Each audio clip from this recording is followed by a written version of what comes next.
Gejala infeksi ginjal biasanya muncul sekitar 2 hari setelah terinfeksi. Tiap pengidap bisa mengalami gejala yang berbeda-beda tergantung usianya. Berikut gejala infeksi ginjal yang perlu diwaspadai. Pertama, demam dan menggigil, pertanda awal penyakit ginjal. Gejala ini muncul karena tubuh berusaha melawan infeksi dengan meningkatkan respon kekebalan tubuh sehingga membuat suhu tubuh naik. Kedua, nyeri punggung, panggul, atau selangkangan. Infeksi tersebut bisa memicu otot perut berkontraksi, sehingga menyebabkan sakit perut. Ketiga, sering buang air kecil. Kandung kemih yang beradang akibat infeksi bisa menjadi lebih sensitif terhadap tekanan dari urin. Keempat, sensasi terbakar atau nyeri saat buang air kecil. Kelima, mual dan muntah.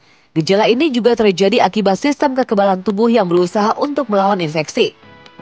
Terakhir, urin yang berbau tidak sedap atau keruh. Ini merupakan bentuk dari fermentasi bakteri dan tubuh mencoba mengirimkan sel darah putih untuk melawan infeksi.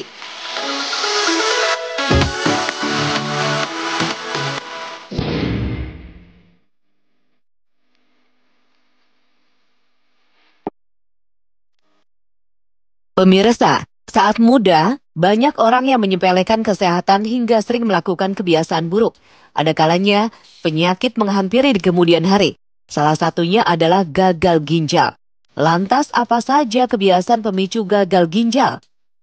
Pertama, sering mengonsumsi makanan kemasan.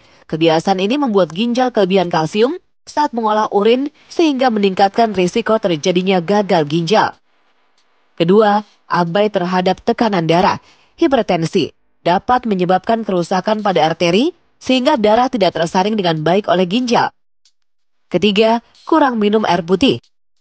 Keempat, sering mengonsumsi minuman berenergi. Kelima, sering menahan buang air kecil.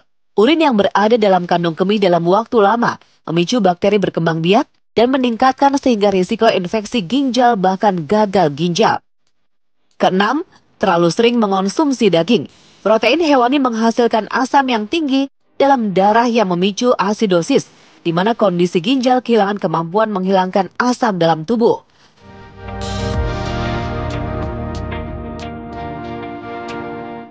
Pemirsa, Anda masih menyaksikan Hidup Sehat, dan tadi Dokter Dina nih, kita ada pertanyaan dari pemirsa. Tapi dokter, sebelum pertanyaan ini kita bacakan, juga ada pertanyaan dari fakta mitosnya ini, dok. Katanya minum kopi dan jamu-jamuan dapat menyebabkan batu ginjal. Itu fakta atau mitos, dokter?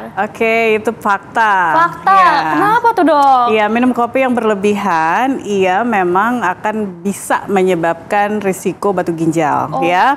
Tapi ada penelitian terbaru nih yang menyatakan sebenarnya kopi itu mengurangi risiko, tapi in moderation, artinya yang tidak terlalu banyak, kurang dari 3 gelas sehari. 3 gelas sehari, berarti kalau misalkan aku minumnya setiap pagi 1, nggak apa-apa ya, dok ya? Nggak apa-apa, tapi harus minum yang cukup. Harus minum yang cukup. Kalau jamu-jamuan gimana, dok? Ya, jamu-jamuan ini memang masih belum jelas ya, penelitian belum ada, tapi memang apapun yang kita konsumsi, suplemen, makanan, itu berisiko untuk meningkatkan. Karena jamu juga ada berbagai macam ya, jadi kita nggak bisa mengatakan bahwa jamu ini, jamu itu, jadi sebaiknya berhati-hati aja.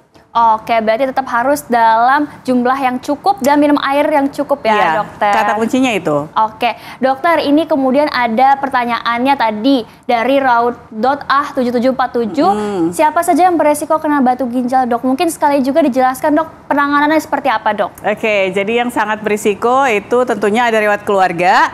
Kalau dari riwayat keluarga batu, biasanya memang kita cenderung memiliki risiko itu. Kemudian obesitas. Kemudian dehidrasi atau kurang minum sehari-hari. Kemudian beberapa makanan yang tadi tinggi protein, tinggi garam, tinggi gula, itu juga merupakan faktor risiko. Kemudian minum suplemen. Suplemen makanan yang berupa vitamin, vitamin C, kemudian obat pencahar yang berlebihan, itu semuanya memiliki risiko tinggi untuk menderita batu ginjal. Ada anjurannya nggak sih, dok, misalkan semakin umurnya dewasa itu air minumnya harus lebih banyak berarti dalam sehari, atau enggak sih, dok, sebenarnya? Oke, jadi minum di sini harus cukup ya. Rata-rata sih perhitungannya yang paling simpel itu berat badan dikali 3, itu range-nya. Jadi rata-rata orang Indonesia itu mengkonsumsi kurang lebih 2 liter sampai 2,5 liter, ada yang sampai 3 liter, tergantung dari berat badan. Berarti kalau berlebihan dari 2,5 liter mungkin 5 liter tuh juga nggak boleh ya, Dok? Nggak boleh. Nggak boleh, berarti harus diperhatikan juga jumlah konsumsi air minumnya ya dokter ya. Betul. Terakhir dokter, boleh dong di-share ke pemirsa tipsnya dari dokter agar tidak terkena batu ginjal. Oke, tipsnya yang pertama, yang paling utama adalah minum yang cukup ya. Dan yang tadi tentunya menghindari faktor risiko, makanan, lifestyle yang kita bisa ubah itu sebaiknya semuanya dihindari. Oke, terima kasih Dokter Dina atas informasinya hari ini. Dan pemirsa, terima kasih Anda telah menyaksikan Hidup Sehat selama 30 menit. Dan jangan lupa, terus saksikan Hidup Sehat setiap hari Senin sampai Jumat pukul 9.30 waktu Indonesia Barat. Bersama saya Zinka Nila dan segenap kru yang bertugas pamit undur diri. Indonesia, hidup sehat.